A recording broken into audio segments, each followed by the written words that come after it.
Bonjour à tous et bonjour à toutes et bienvenue pour ce nouvel épisode du Salon littéraire. Et aujourd'hui, nous allons parler de légendes arthuriennes et d'une nouvelle légende arthurienne avec mon invité du jour, Emanuele Arioli. Emanuele, bonjour et merci beaucoup d'avoir accepté notre invitation. Bonjour, merci à vous.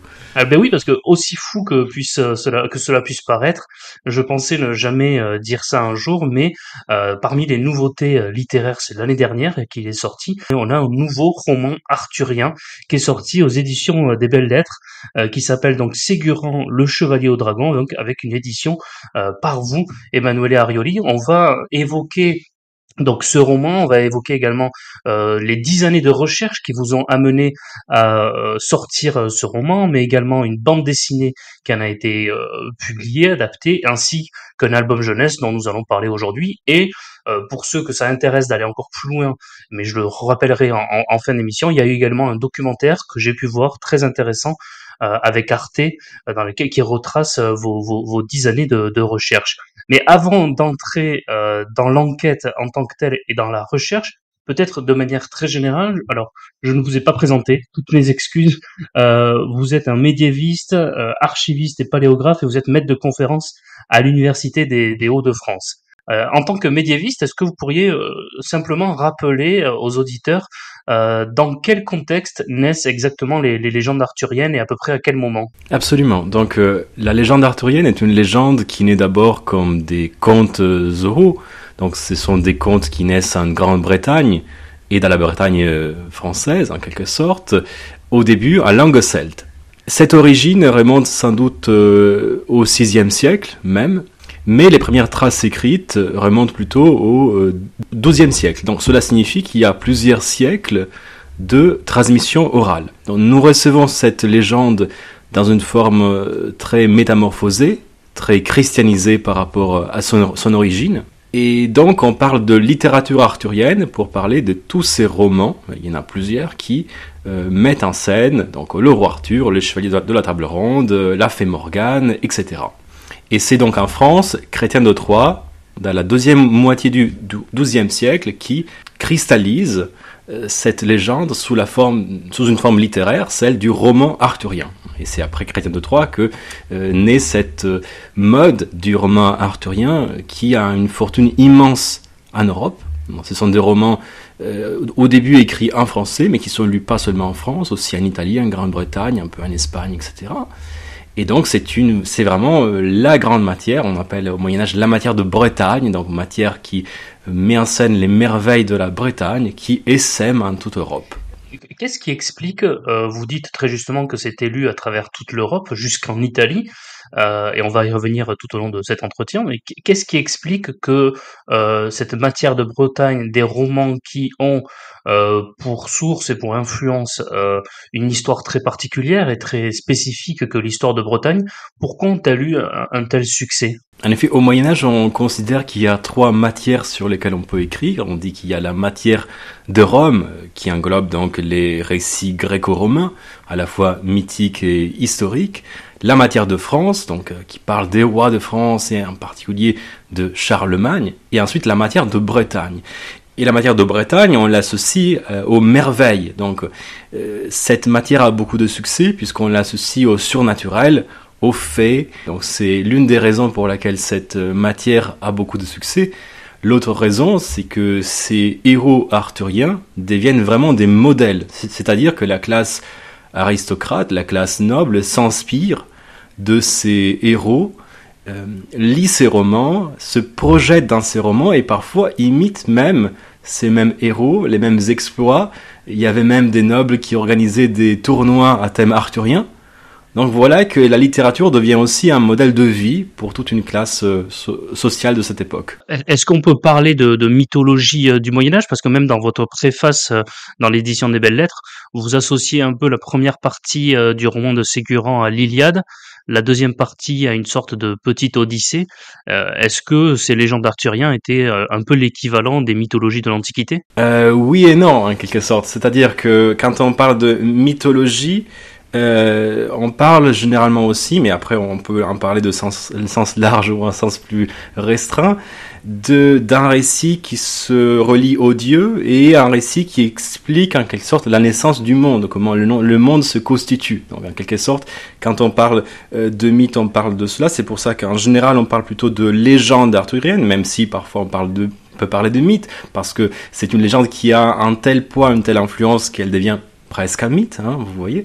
Mais on parle plutôt de légende arthurienne, et c'est vrai que dans cette légende, on trouve plusieurs éléments structurels qu'on retrouve aussi dans l'Iliade de l'Odyssée. Et je pense aussi à la Renaissance. Il y a eu un auteur italien qui s'appelle Luigi Alamanni, qui a en quelque sorte voulu prendre la légende arthurienne et réécrire l'Iliade, mais avec les personnages arthuriens. Et il a réussi en quelque sorte. Son œuvre s'appelle l'Avarchide. Et en fait, il a réussi. Pourquoi? Parce que on trouve les mêmes structures, les mêmes personnages. Et finalement, il a trouvé des correspondances. Hein. Donc en quelque sorte, oui, j'ai fait référence à l'Iliade et l'Odyssée, puisque même si au Moyen-Âge, certes, l'Iliade et l'Odyssée sont moins présentes par rapport à la Renaissance, où on revient vraiment aux sources grecques et latines, mais sûrement ces modèles mythiques exercent encore une certaine influence. Et pour autant, il y a les mêmes structures. Est-ce que vous trouvez que ce sont les mêmes types de caractères? On va y revenir lorsqu'on va parler de Ségurant, mais je trouve que dans les légendes arthuriennes, en tout cas, par exemple, lorsque je lis Chrétien de Troyes et des personnages comme Yvain ou Lancelot, ce sont des personnages, c'est pas péjoratif, mais peut-être un peu plats, peut-être un peu fades, qui ont peu de relief dans leur caractère. On n'y trouve presque pas de défaut du tout. Alors que lorsqu'on lit des mythologies, c'est des êtres passionnés, et lorsqu'on va lire la littérature qu'à partir du XVIe siècle, on va plus retrouver peut-être des personnages avec des reliefs. Alors, il faut dire, le personnage parfait qui n'a aucun défaut, il y en a qu'un, c'est Galahad, c'est le héros du Graal. Au contraire, Lancelot, justement, c'est un personnage qui commet une faute, pas n'importe quelle faute pour le Moyen-Âge, c'est un personnage adultère, et voilà, il a une histoire d'amour avec la femme du roi. Donc, au contraire, c'est un personnage avec des failles, et c'est à cause de cela qu'il n'arrive pas à trouver le Graal. Dans ces personnages, il y a vraiment une profondeur. On peut penser à un autre personnage qui est le fils du roi Arthur, qui est Mordred. Là, on a vraiment un personnage pour lequel on essaye d'expliquer la souffrance qui le conduit en quelque sorte à cet acte final. Donc, au contraire, je trouve que c'est une littérature dans laquelle il y a cette profondeur, même si c'est certain, c'est différent par rapport à la nôtre. Il y a une manière différente d'aborder la psychologie, si on veut. Il y a une manière différente de présenter les personnages. Donc chaque époque a les siens, donc c'est difficile de comparer. Chaque chevalier a sa personnalité, et les chevaliers ont des failles aussi. Et c'est ce qui les rend attachants et plus humains. Par rapport à Galahad, le héros parfait qui trouve le Graal, et en effet, lui, il n'a aucune faille. Bon, ben c'était une erreur d'interprétation, de perception de ma part en tout cas. Alors, avant de s'attaquer enfin à Ségurant et de clore cette introduction, c'est toujours difficile et délicat de vouloir découvrir ainsi les légendes arthuriennes, parce qu'on a l'impression qu'on a plein de sources et plein de livres différents devant nous, et on ne sait pas en fait, et d'ailleurs je pense qu'elle n'existe pas, quelle est la base de la légende arthurienne. Mais est-ce que vous, en tant que médiéviste, vous conseilleriez à nos auditeurs un livre ou deux en particulier pour découvrir les légendes arthuriennes? Chrétien de Troyes sûrement, mais est-ce qu'il y en a d'autres, et est-ce qu'il existe un livre qui serait en quelque sorte une sorte de bible de la légende arthurienne? Alors justement, c'est difficile puisqu'il n'y a pas de bible, puisque la littérature arthurienne n'est pas un seul roman, mais une forêt de romans, et en plusieurs langues.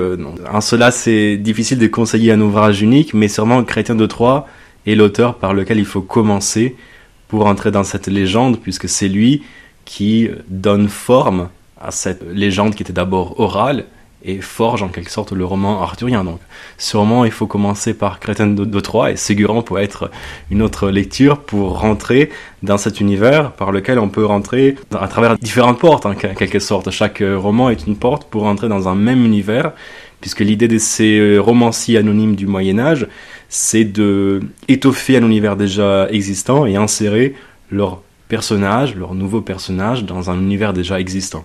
Alors on va maintenant s'attaquer directement à Ségurant, donc le roman de la table ronde retrouvé donc au XXIe siècle. Est-ce que vous pourriez, je vais vous faire travailler un peu, juste peut-être résumer très brièvement Ségurant, son histoire, en tout cas les débuts de Ségurant, et puis également vous, d'où commence votre aventure, comment vous avez découvert Ségurant et comment vous êtes lancé dans cette quête aussi extraordinaire que celle de Ségurant finalement. Alors, Ségurant est un jeune homme qui naît dans une île éloignée de la cour du roi Arthur, qui s'appelle l'île Non-Sachant. Nom incroyable, puisque Non-Sachant signifie à la fois naïf et inconnu, et c'est un excellent choix pour introduire un nouveau personnage dans la légende du roi Arthur. Ce jeune Ségurant combat des lions sur l'île Non-Sachante, part de son île, rencontre son oncle qu'il vend un combat, et c'est là qu'il décide de se lancer dans le défi le plus difficile au monde, c'est de défier les chevaliers de la table ronde. Donc il lance un défi au roi Arthur, il se présente au tournoi de Winchester, mais voilà que la fée Morgane a décidé de créer un obstacle à ce héros invincible, et elle invoque donc un diable qui se présente sous la forme d'un dragon, et donc Ségurant, en se lançant à sa poursuite, se retrouve ensorcelé. C'est un texte qui a eu tellement de succès qu'il existe sous diverses versions et formes. Alors jusqu'à mes recherches, on connaissait seulement l'existence de ce personnage. Disons que Ségurant était répertorié à la fin du Moyen-Âge dans des listes de chevaliers de la table ronde, mais on ne savait pas qu'il y avait tout un roman, et on n'imaginait pas surtout un ensemble romanesque de cette ampleur. Donc moi j'ai commencé mes recherches dans un manuscrit qui est conservé à la bibliothèque de l'Arsenal de Paris, donc en 2010, un manuscrit des prophéties de Merlin. Donc, après, les prophéties de Merlin, c'est un recueil prophétique qui remonte au XIIIe siècle et qui est attribué à l'enchanteur Merlin, et qui a été écrit en français en Italie. Sauf que quand vous consultez un manuscrit, parfois on trouve aussi d'autres textes, puisque au Moyen-Âge, les manuscrits ont des titres très vagues parfois, et surtout, le parchemin est tellement cher que les copistes parfois copient plusieurs œuvres. Surtout à une époque dans laquelle se diffuse la mode de la compilation. Donc les copistes parfois copient des épisodes d'un texte, des épisodes d'un autre texte, voilà, des morceaux choisis. Dans ce texte, il y a donc l'histoire de Ségurant, mais elle est incomplète. Donc le manuscrit s'arrête au milieu d'une phrase. Et là, je me suis demandé si je pouvais trouver ailleurs les autres épisodes de la même histoire. Voilà. Donc je suis parti en quête des aventures de Ségurant à travers l'Europe. Une recherche qui est particulièrement difficile puisqu'il y a des milliers de manuscrits arthuriens en Europe. Et en fait, ces aventures pouvaient être potentiellement partout, du moment où les copistes copiaient parfois seulement certains épisodes. Et en effet, j'en ai retrouvé vraiment partout. J'ai réuni en tout 28 manuscrits à travers l'Europe, en France, en Italie, en Suisse, en Belgique, en Allemagne, en Grande-Bretagne, aux États-Unis. Et ces 28 manuscrits m'ont permis de reconstituer un ensemble romanesque qui a été commencé au XIIIe siècle et qui a été étoffé et réécrit jusqu'à la fin du Moyen-Âge, jusqu'à la fin du XVe siècle. Donc la plus ancienne version remonte entre 1240 et 1273. On la date, je l'ai datée par rapport à d'autres romans. Un roman qui a été écrit avant, qui est Guiron le Courtois, dont Ségurant reprend des personnages, et les prophéties de Merlin, qui sont datées 1272-1273, ou qui citent Ségurant comme le meilleur chevalier au monde. À partir de cette version, que j'appellerai la version cardinale, qui donne le début de l'histoire de Ségurant, d'autres versions ont soit poursuivi l'histoire, c'est les versions que j'ai appelées complémentaires, qui racontent la suite de l'histoire de Ségurant en quête de ce dragon. Et ensuite, il y a des versions que j'appelais alternatives qui prennent des morceaux de la plus ancienne version, donc de la version cardinale, et réécrivent l'histoire. À leur façon, surtout les éléments qui ne plaisent pas dans cette histoire.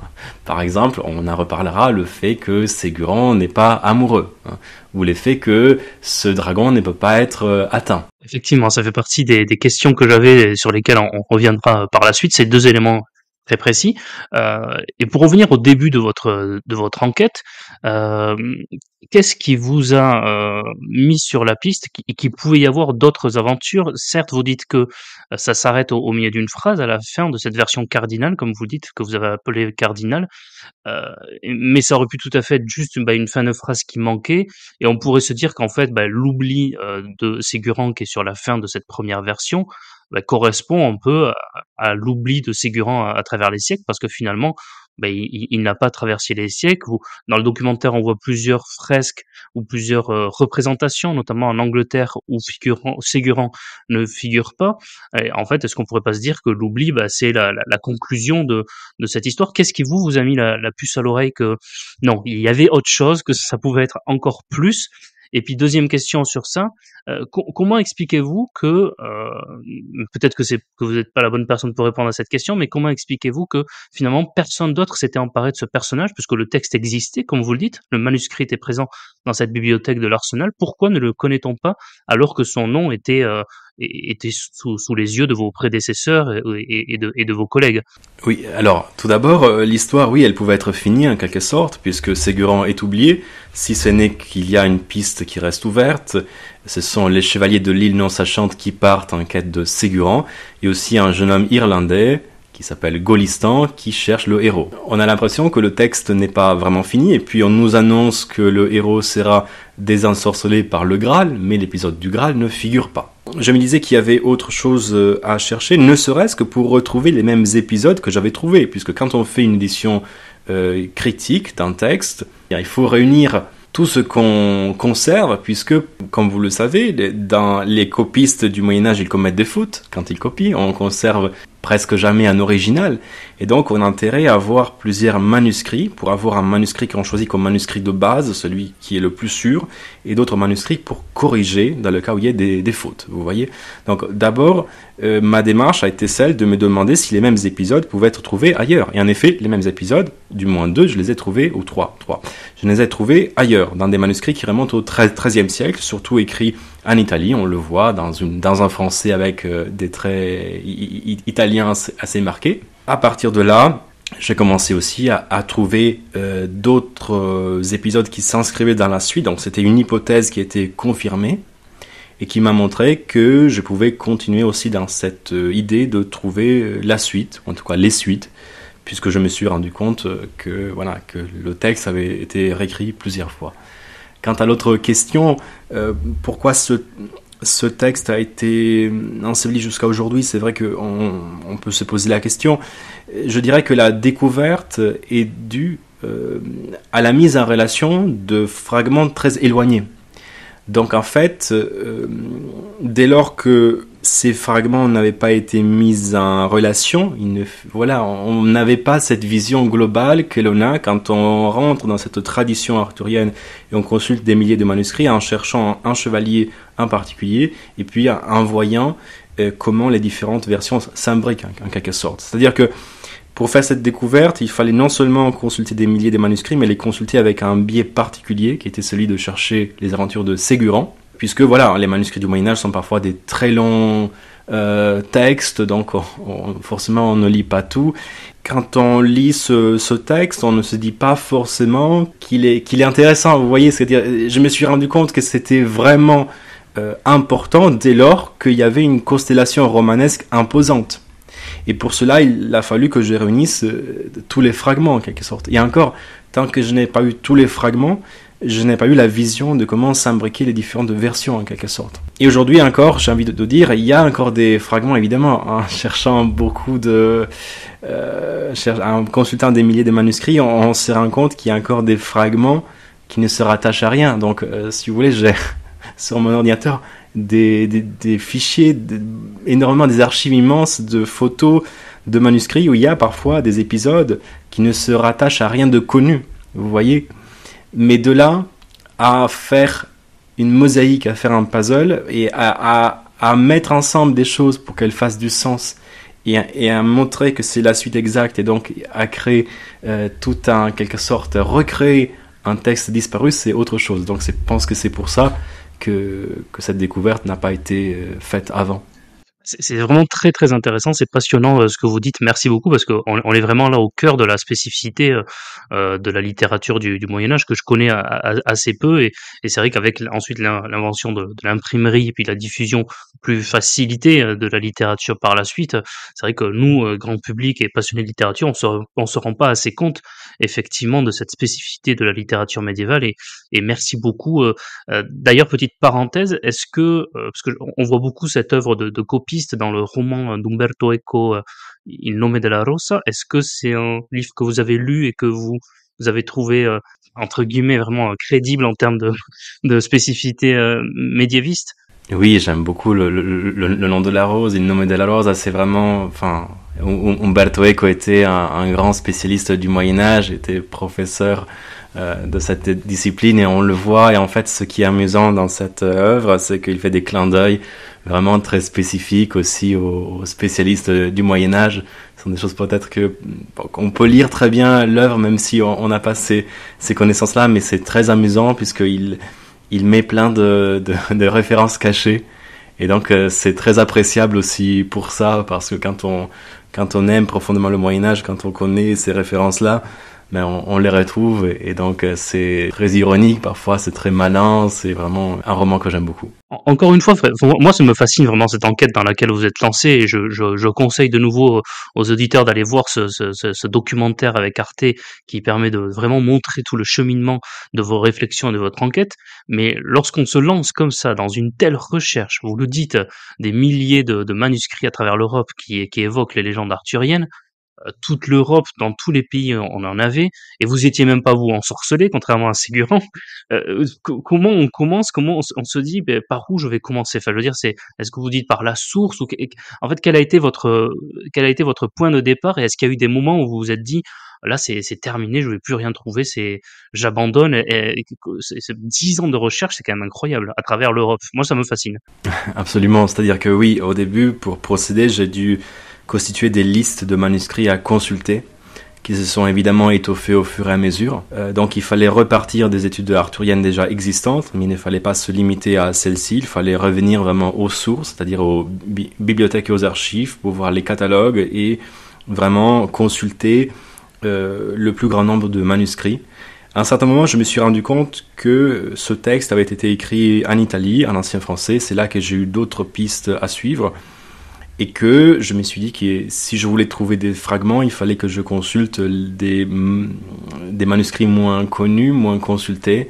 Et c'est là que j'ai commencé à consulter des manuscrits en morceaux, en lambeaux, des manuscrits brûlés. Puisqu'il faut savoir qu'à la Renaissance, ces beaux manuscrits du Moyen-Âge ne sont plus lus.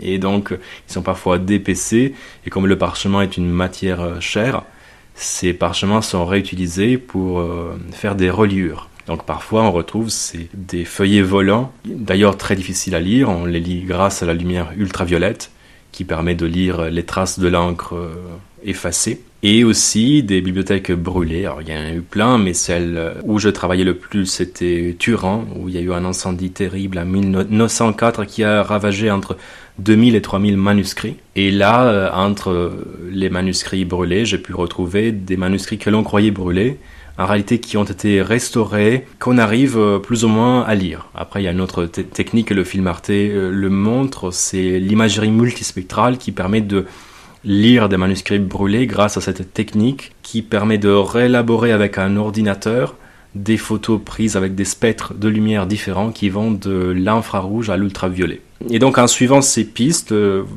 j'ai essayé de trouver tout ce que je pouvais trouver. Il y a eu plusieurs moments dans lesquels la quête s'est arrêtée, évidemment, et puis elle a été relancée par une nouvelle idée, une nouvelle piste, jusqu'au moment où je me suis dit que je ne trouverais plus rien, puisque j'ai épuisé toutes les pistes possibles, toutes les bibliothèques et les archives accessibles dont j'avais des traces, pour lesquelles je savais qu'il y avait des textes arthuriens. Aujourd'hui, je considère que c'est une quête finie, mais on n'est pas à l'abri d'une nouvelle découverte, et je rêve qu'un jour on trouve un manuscrit complet, ou en tout cas un autre morceau de ce roman. Alors après, il y a la question des collectionneurs privés, évidemment. Ça, ce sont des bibliothèques qui sont moins accessibles. Les collectionneurs privés, parfois, ils sont discrets, ils ne disent pas les manuscrits qu'ils ont. Et du coup, il peut y avoir en effet des manuscrits, et parfois ça arrive, des manuscrits que l'on ne connaît plus, et après plusieurs générations, ils sont vendus, et du coup, on découvre qu'il y a un autre manuscrit. Voilà. Mais sinon, actuellement, je considère que c'est une quête achevée jusqu'à ce qu'une nouvelle découverte arrive. Est-ce que vous avez juste traduit les manuscrits que vous avez trouvés en français moderne, ou est-ce que vous les avez réécrits? Là, c'est plus une question de linguistique, mais est-ce que c'est vraiment juste une retranscription, ou est-ce que vous avez réécrit, essayé d'en faire un roman, en quelque sorte, cohérent? Non, non, j'ai vraiment transcrit les textes tels quels. Tout simplement, je leur ai donné un ordre qui était logique par rapport aux trouvailles que j'avais faites, par rapport aux analyses que j'avais faites. Donc, il n'a pas suffi de trouver les 28 morceaux, mais il a fallu conduire des analyses, donc des analyses précises avec les sciences des manuscrits, donc la paléographie, donc la discipline qui étudie la façon dans laquelle les manuscrits, la graphie, la façon dans laquelle les manuscrits sont écrits, les études linguistiques, des études philologiques, qui m'ont permis d'établir un ordre pour faire cette édition. Donc j'ai édité d'abord les textes en ancien français, donc transcrits tels quels, juste comme je le disais, corrigés, puisque parfois quand on a un même épisode en plusieurs exemplaires, on peut faire une édition pour donner le meilleur texte possible en s'appuyant sur toutes les sources. Donc j'ai d'abord fait chez un éditeur universitaire qui est Champion, 3 volumes, une étude en 2019, et 2 volumes avec une édition, un volume qui est consacré à la version cardinale, qui est la plus ancienne, et un autre volume consacré aux versions que j'ai appelées complémentaires et alternatives. Et ensuite, voilà, j'ai voulu traduire cela en français moderne. J'ai traduit de manière très fidèle. Vraiment, je voulais non seulement être collé vraiment au texte retrouvé, mais aussi donner le goût de cette langue. Donc c'est vraiment une traduction extrêmement fidèle, dans laquelle j'ai essayé de trouver en français moderne les tournures qui me permettaient de rester le plus proche de ce texte. Donc vous avez vraiment le texte retrouvé, tout simplement comme c'était vraiment un ensemble romanesque très ample. Et comme dans un roman arthurien, on suit une intrigue principale, mais aussi d'autres intrigues secondaires. Voilà, je n'ai pas introduit les intrigues secondaires où l'on suit d'autres personnages, puisque cela aurait fait un volume trop important. Dans les versions complémentaires et alternatives, je n'ai pas mis tout. Ça aurait été trop pour un lecteur moderne, je trouve, qui peut toujours lire dans le texte en ancien français. Mais je voulais donner seulement celles qui nous apportent quelque chose de plus, en quelque sorte qui nous révèle, par exemple comme Ségurant amoureux, comme Ségurant qui tue le dragon, donc des épisodes qui nous révèlent quelque chose sur ce héros et sur comment il a été lu et réinterprété à travers les siècles. Finalement, c'est un texte presque parfaitement européen, parce que c'est un texte écrit en français, probablement par un Italien, à propos d'une légende bretonne, et puis en s'inspirant de légendes germaniques ou nordiques. Donc on voit vraiment tout un tas de sources européennes de ce texte. Est-ce que ce foisonnement de sources et cette absence d'ancrage très spécifique, est-ce que ça lui a joué des tours pour traverser les siècles à Ségurant, ou pas du tout? C'est une question qui est très intéressante. Il faut dire que peut-être Ségurant est un chevalier atypique aussi parce qu'il est un produit européen. C'est-à-dire qu'on voit ce personnage qui sort un peu du moule arthurien parce que c'est un chevalier qui n'a pas de dame, c'est un chevalier qui poursuit un dragon qui est une illusion. Et peut-être le fait d'être, comme vous l'avez très bien dit, un chevalier d'un roman français écrit en Italie, donc si on veut franco-italien, celtique, germanique, voilà. Cela fait que c'est finalement un chevalier qui ne rentre dans aucune case. Cela a pu jouer des tours, ou en tout cas, c'était sûrement un chevalier atypique, ce qui a causé peut-être aussi le succès qu'il a eu, puisque d'abord c'était un grand succès, cela on le sait, puisque 28 manuscrits, c'est beaucoup, ça nous paraît très peu aujourd'hui, mais il faut considérer qu'il y a des chefs-d'œuvre comme les Laits de Marie de France, conservés seulement dans 5 manuscrits, donc 28 manuscrits c'est beaucoup, et puis il y a 2 épisodes qui ont été traduits en italien.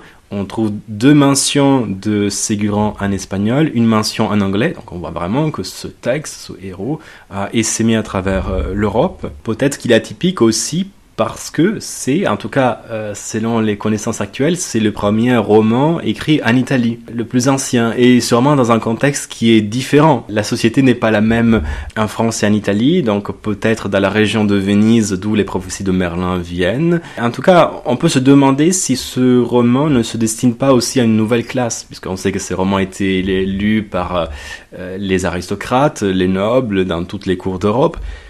Mais à cette époque-là, il y a aussi une ouverture vers une nouvelle classe qui est la bourgeoisie, donc faite par les riches marchands, les banquiers.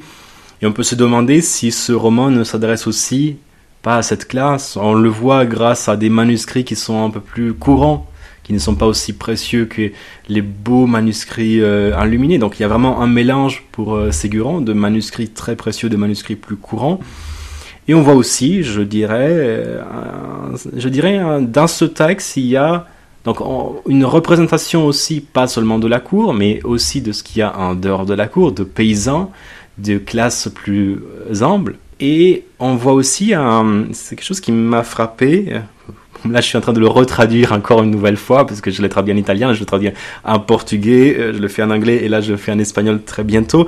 Donc, je suis en train à chaque fois, je redécouvre de nouvelles choses, et ce qui m'a frappé à cette relecture, c'est qu'il y a cette attention pour les tissus, dans lequel tel tissu, ou alors le coût de telle chose, etc., ça coûtait, et je me dis que c'est cet intérêt-là, sans qu'on puisse faire un lien direct, mais je me dis que cette attention pour les tissus, cette attention pour dire combien telle chose a coûté, ça fait penser aussi à la classe marchande en quelque sorte, même si voilà, c'est difficile de faire un lien, mais c'est vrai qu'on peut penser à tous les beaux tissus qui arrivaient à Venise, et c'est vrai que ce texte est dans les autres textes arthuriens aussi, mais je trouve qu'en celui-ci peut-être un peu plus encore.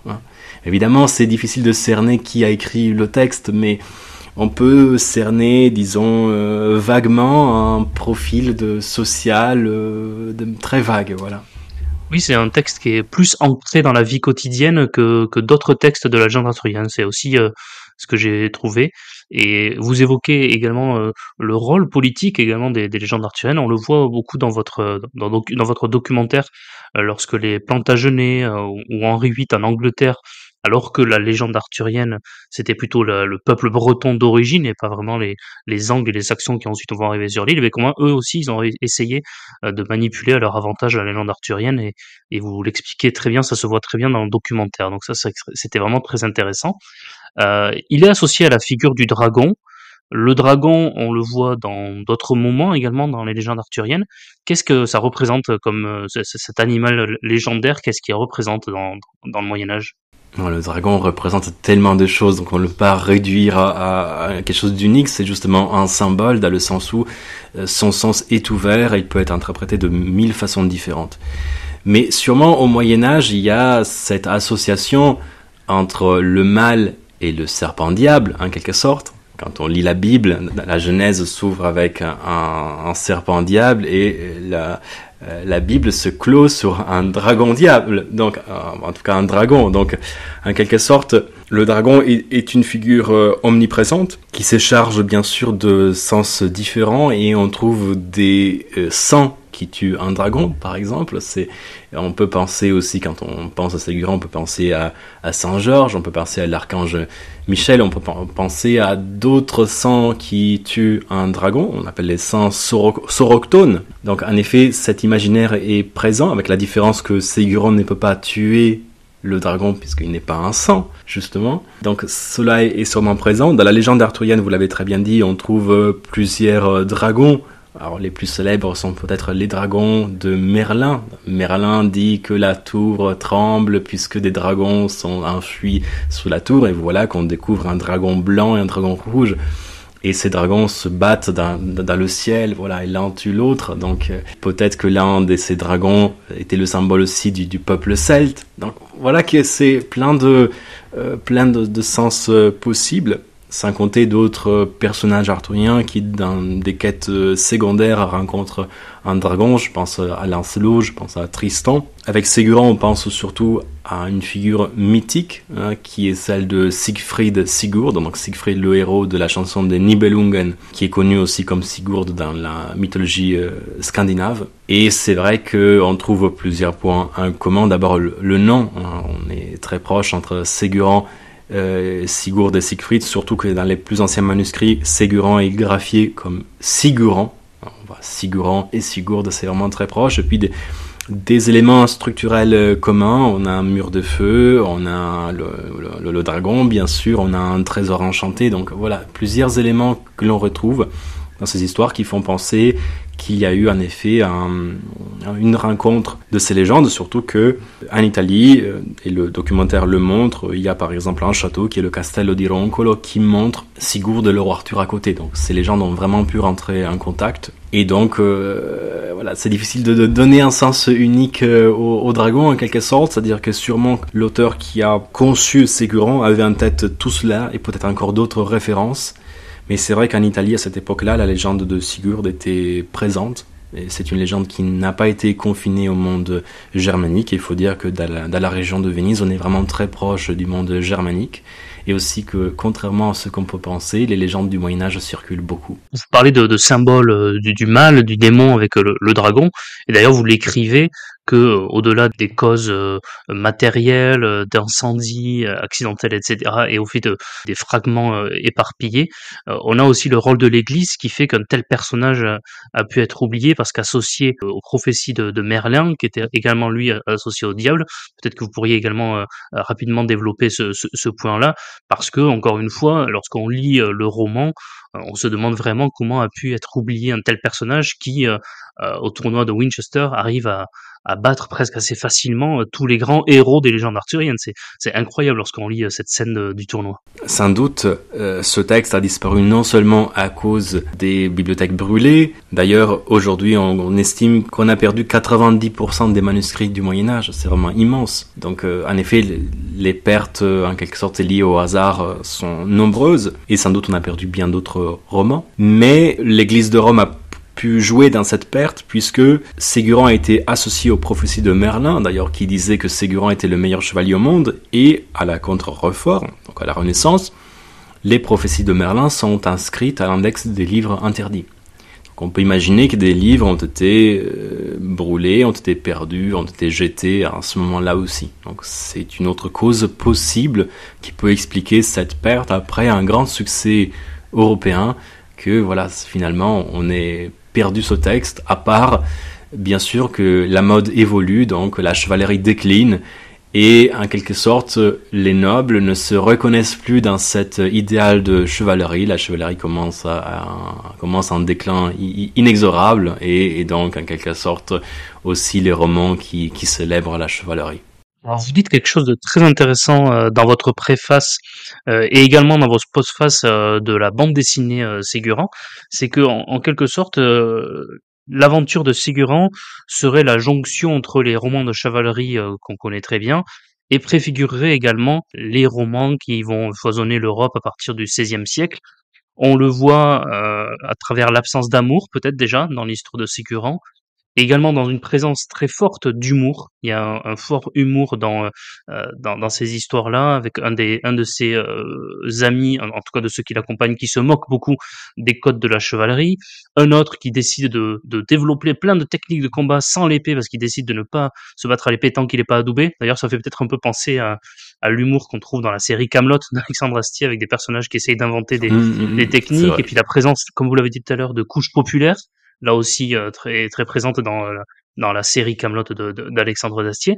Et vous dites même que c'est vrai qu'on sent également arriver également une influence sur Cervantes et son Don Quichotte. J'aimerais bien que vous développiez cet aspect. Et là aussi, peut-être qu'on a une autre réponse à l'oubli de Ségurant, c'est que les romans, les aventures qui ne sont ni dans un genre ni dans un autre, qui sont dans l'entre-deux, dans la transition, sont souvent oubliés, paradoxalement et très injustement d'ailleurs. Oui, vous l'avez très bien dit, c'est un roman de transition en quelque sorte, puisqu'il annonce un renouvellement du genre en apportant déjà, et très tôt, déjà au XIIIe siècle, il apporte déjà des réponses qu'on aura bien plus tard, avec une ironie qui sera de plus en plus forte jusqu'à cette parodie ouverte. Et Don Quichotte en est l'exemple de ces romans, comme les romans continuent à surenchérir et la chevalerie décline parallèlement. On est finalement dans des romans qui deviennent très loin du réel, et donc Don Quichotte représente vraiment le personnage qui ne fait que lire et qui se projette dans un monde qui n'existe plus.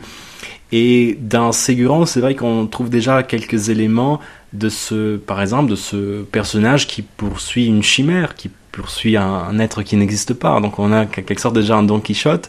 Et aussi, voilà, Ségurant est accompagné par un écuyer qui s'appelle Golistan. C'est ce personnage, vous avez dit, il veut pas lutter à l'épée. Donc déjà, il a quelque chose c'est un peu un Sancho Panza en quelque sorte, qui accompagne le héros dans sa folie.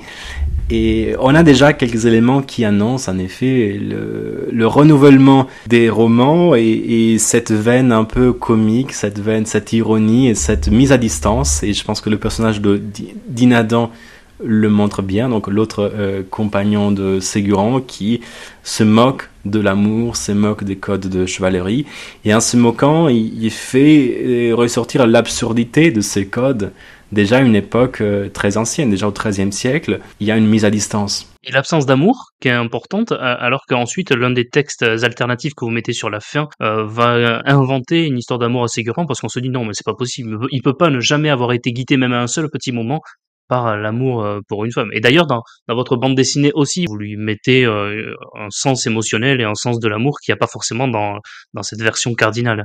Oui, dans la bande dessinée, j'ai voulu justement expliquer pourquoi le personnage n'est pas amoureux. C'est-à-dire que nous, en fait, c'est vrai que, pour revenir à la remarque que vous avez fait, que les personnages n'ont pas d'épaisseur, je dirais pas qu'ils n'ont pas d'épaisseur, mais que nous, les lecteurs modernes, on a besoin de leur donner plus d'histoire, d'expliquer pourquoi un tel personnage se comporte comme ça. Et en effet, quand j'ai affronté la BD, il fallait en quelque sorte parfois expliquer pourquoi tel personnage était comme ça. Donc, pour expliquer l'absence d'amour de l'amour de Ségurant, il fallait en quelque sorte lui créer une faille, ou en tout cas un événement, un trauma qui puisse expliquer cette absence d'amour, en quelque sorte. Là où les copistes du Moyen-Âge ont recouru à un autre moyen, qui est celui de lui trouver une dame, tout simplement, puisque c'était un personnage atypique, alors que tous les chevaliers devait accomplir des exploits pour une dame, là on n'a pas de dame. Voilà qu'on lui invente une histoire assez traditionnelle pour le coup, alors que justement le personnage est atypique. Il est atypique parce qu'il n'a pas de dame, il est atypique parce qu'il n'arrive pas à tuer le dragon. Et en quelque sorte, ces versions alternatives ont voulu faire entrer Ségurant dans le moule, en quelque sorte, le ramener vers quelque chose de connu, et voilà, clore l'histoire par cette rencontre et le combat final avec le monstre. Oui, c'est tout à fait ça, et je crois que vous avez raison. C'est vrai qu'on a besoin, nous, aujourd'hui, d'épaisseur, même si mon mot était peut-être maladroit tout à l'heure, mais c'est vrai que voilà, c'est ce que je trouve dans ces romans du Moyen Âge, et c'est aussi pour ça que moi j'ai un peu plus de mal avec, par exemple, ce qu'on appelle le nouveau roman au XXe siècle, où je trouve que du coup on est retombé avec des personnages moins profonds, mais parce que moi j'aime beaucoup toute la littérature du XIXe siècle, où les personnages presque en font trop. Donc peut-être que c'est aussi pour ça que je suis habitué à ces personnages passionnés du XIXe siècle. Et c'est vrai que vous, en tant que médiéviste, vous nous avez bien expliqué en quoi c'était maladroit ce que j'ai dit tout à l'heure, et que oui, ils ont de l'épaisseur, ils ont de l'existence, mais c'est des personnages auxquels on n'est pas forcément habitué, et il y avait plus de distanciation peut-être dans l'écriture médiévale. Il y a aussi un élément que j'ai trouvé intéressant, qu'on voit dans une des versions sur la fin, qui est la présence de soldats de cuivre, des automates déjà dans la littérature médiévale, qu'on va revoir dans la bande dessinée également, dans une des épreuves que doit affronter le personnage sur la fin. Ça, c'est intéressant, c'est étonnant de se voir ça. C'est vraiment incroyable, c'est peut-être la scène que je préfère parce que c'est une scène, j'aime bien dire que c'est une scène de science-fiction en quelque sorte, c'est-à-dire quand je dis de science-fiction, j'entends dire que à une époque, on imagine le futur avec une technologie qu'on n'a pas encore, mais en se basant sur ce qui existe. Et donc, Dans cette scène, Ségurant se retrouve à la tour aux chevaliers de cuivre. Il y a des chevaliers qui marchent avec des engrenages, un système en mercure, etc.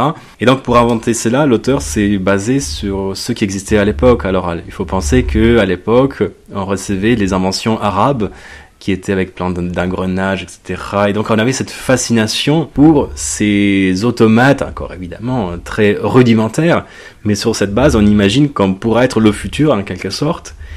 Comment la technique, une fois évoluée, une fois perfectionnée, pourra faire. Alors, ce qui m'amuse, c'est qu'aujourd'hui, évidemment, on ne songerait jamais à avoir des tours aux chevaliers de cuivre. De la même manière que notre science-fiction à nous, sans doute, ne collera pas au futur. Et en fait, c'est très amusant de voir comment on se projette dans un avancement technique et comment on rêve sur l'avancement technique à une époque. Parce que là, le texte dit bien que ce n'est pas de la magie, que c'est de la technique. Et c'est ça que je trouve passionnant, c'est que c'est vraiment voir comme une époque se projette dans un futur, dans les rêves qu'il a, dans les rêves techniques qu'elle a, voilà. Et ça permet, une fois de plus, mais ça a déjà été fait plusieurs fois au cours des 40 épisodes de ce podcast, de montrer que le Moyen-Âge est loin de l'image sombre et ténébreuse qui peut parfois lui être accolée. Bah là, voilà, cet épisode le prouvera, je crois, une fois de plus. On va peut-être également évoquer les autres supports. Donc, je parlais de la bande dessinée, vous parliez également d'un album jeunesse. Quel était votre objectif? Pourquoi avoir voulu décliner ce roman également sous d'autres formes? Et peut-être évoquer également pourquoi il y a de tels changements. En tout cas, moi, j'ai lu la bande dessinée, pas l'album jeunesse, mais dans la bande dessinée, j'ai été surpris et de manière heureuse finalement, parce que du coup, je découvre une autre facette de cette histoire. Vous avez fait pas mal de changements et notamment au départ déjà dans l'histoire familiale du héros, et on le voit presque en héros, presque le protagoniste principal des légendes arthuriennes, Ségurant, dans cette bande dessinée, et qui est vraiment très bien, hein. Je la conseille à ceux qui aiment les BD, à la fois sur le scénario, qui est bien jusqu'au bout, qui est passionnant et qui nous tient à haleine jusqu'au bout, et les dessins qui sont vraiment très beaux. On n'a pas cité peut-être celui qui a fait les dessins pour cette bande dessinée, mais on va le faire parce que c'est vraiment de très beaux dessins avec de très belles couleurs et un découpage qui est vraiment excellent par contre dans cette bande dessinée. Donc le dessinateur illustrateur, je le retrouve, c'est Emiliano Tanzilo. Oui, exactement. Oui, il a fait un travail extraordinaire. Et donc, dans cette BD, j'ai voulu raconter l'histoire de Ségurant, que je n'ai pas appelé Ségurant, du coup, puisque l'histoire, comme vous l'avez dit, elle est un peu modifiée. Je l'ai appelé Sivar, puisque Sivar est le nom que Sigurd avait dans certaines ballades scandinaves. Et en fait, pourquoi changer l'histoire? Parce qu'en quelque sorte, telle quelle, l'histoire transposée à un BD aurait manqué de quelque chose, puisque dans l'histoire de Ségurant, il nous manque la fin, tout d'abord. Bon, c'est-à-dire qu'il nous manque l'aventure du Graal, qui devait peut-être être la pièce principale, en quelque sorte. Donc, j'ai voulu raconter cette quête du Graal qui manquait en quelque sorte. J'ai voulu donner aussi une explication à ce qui n'était pas expliqué. On revient à ce que vous avez dit sur le fait que les textes du Moyen-Âge n'expliquent pas et parfois le lecteur moderne a besoin qu'on lui explique pourquoi. Par exemple, pourquoi Ségurant a une pierre magique. Il y a cette pierre sur la tente qui brille, mais en fait on nous explique pas à quoi elle sert. Et donc j'ai repris ça pour donner un vrai sens à cela. Aussi autre chose qui frappe quand on lit le texte de Ségurant, c'est que on fait référence à son père, à son grand-père, et sur sa mère on ne sait rien. Donc c'est pour ça que j'ai voulu créer l'histoire avec sa mère, puisque c'est une lacune étonnante. Il faut savoir que dans les romans arthuriens, le rapport avec la mère est hyper important.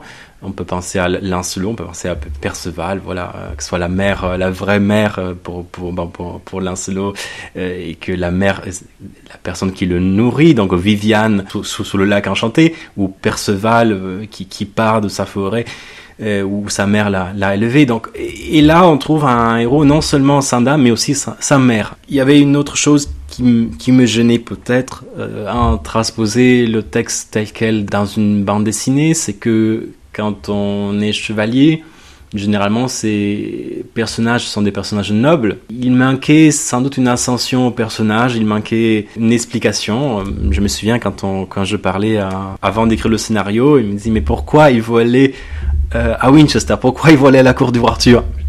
Parce qu'il va être le meilleur chevalier, mais pourquoi?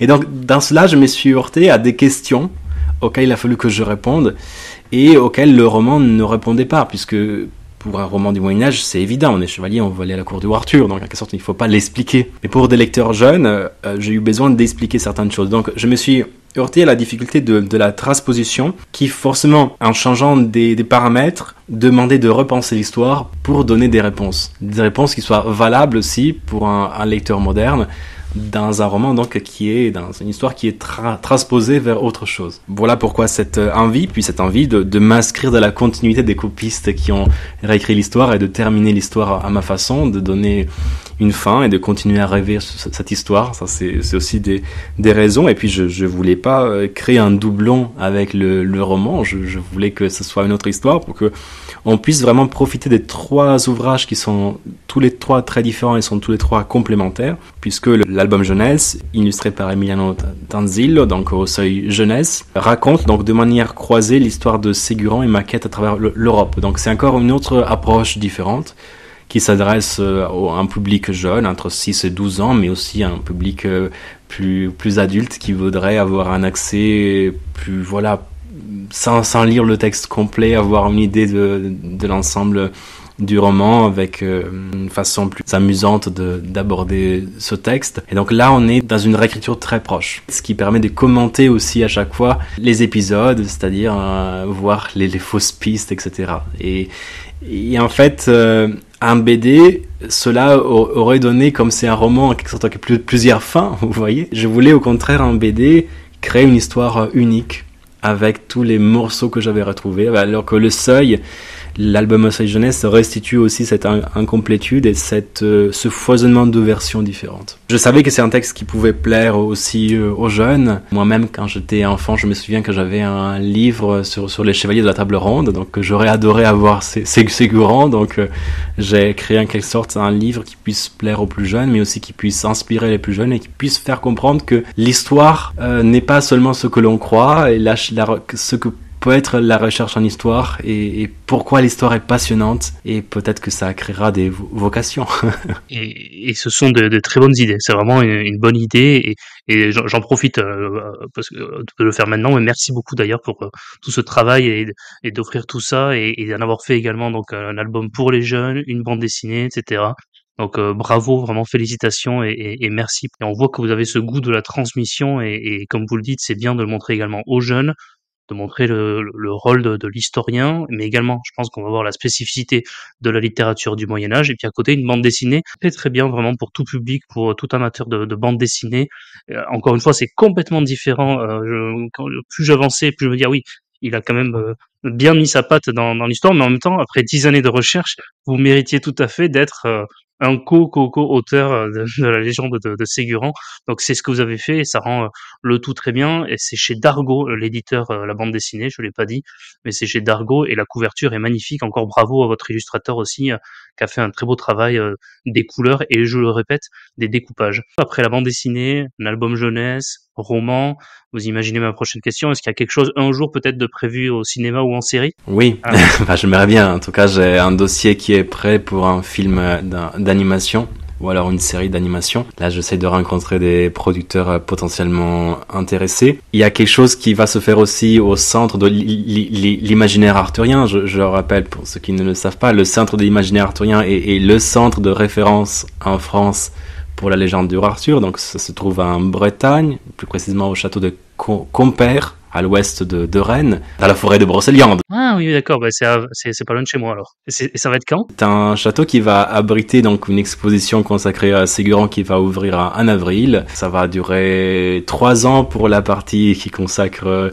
Ségurant plus largement, mais il y a aussi une exposition qui est consacrée au dessinateur, justement Emiliano Tanzillo, qui a fait la bande dessinée du Chevalier au Dragon, et donc voilà, et c'est vraiment un lieu incroyable puisque il y a plein aussi vraiment il y a des passionnés qui racontent qui font des contes sur la légende arthurienne, des ballades arthuriennes, et donc on peut découvrir la forêt, les différents lieux en s'immergeant vraiment dans cette légende. Donc c'est vraiment un lieu que je conseille. Donc le château ouvre en avril et ferme ses portes en octobre, et pour tous les passionnés du Moyen-Âge, de la légende du roi Arthur, et c'est vraiment un endroit à découvrir. absolument. Je confirme, parce que avec mon épouse et nos enfants, ben, on s'y est déjà rendu plusieurs fois, parce qu'on habite vraiment pas loin. Donc je ne savais pas qu'il y avait cet événement spécial qui allait avoir lieu, donc je suis ravi. Ben, nous irons et nous irons profiter de ça. Dernière, toute petite avant-dernière question avant de vous laisser. Est-ce que en Italie, il y a une sorte de petite fierté patriote à dire que le dernier roman arthurien en date a été découvert chez nous en Italie, dans le nord de l'Italie? Paradoxalement, la découverte a eu beaucoup plus de retentissement en France qu'en Italie. Ne serait-ce parce que le texte est écrit en français. C'est-à-dire, comme c'est écrit en Italie mais en français, c'est vrai qu'on a tendance à le regrouper plutôt comme de la littérature française, ou si on veut de la littérature francophone. Et en fait, c'est vrai que la légende du roi Arthur appartient plutôt au patrimoine littéraire français. C'est-à-dire que nous, en France, on le rattache tout de suite à Chrétien de Troyes, à Perceval, à Lancelot, à tout ce qu'on a pu étudier au collège. Et en Italie, ce lien manque. Ce qui fait qu'en Italie, c'est paru dans la collection en littérature étrangère. C'est ça qui est paradoxal. Évidemment, je l'ai traduit en italien moderne, ça a paru en littérature étrangère, et il n'y a pas eu autant de presse, mais je pense aussi que la légende du roi Arthur est quelque chose de beaucoup plus lointain en Italie, donc qui forcément parle moins. Voilà. Alors là, je suis très curieux pour les prochaines sorties, donc en Espagne, au Brésil, comme je l'ai dit, j'ai terminé de traduire en portugais brésilien. La prochaine traduction, c'est en espagnol, et je suis très curieux de voir comment ça va être reçu dans ces pays, où il a fallu aussi adapter, je veux dire, faire une introduction un peu différente, parce que évidemment dans chaque pays on accroche différemment à ces histoires, donc il faut les introduire différemment. Et surtout au Brésil, qui est un pays que j'aime profondément, je suis curieux de voir comment ça va prendre, ça va être reçu.